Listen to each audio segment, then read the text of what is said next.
What's up, everybody? Today we have a Maxon MX 1003 3-channel FM wireless intercom. We're going to take this apart and see what's inside. Let's get this thing apart.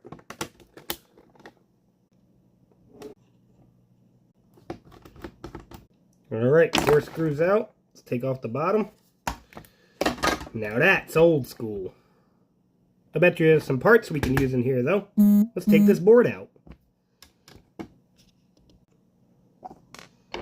Let's see this one. Alright, that one's out.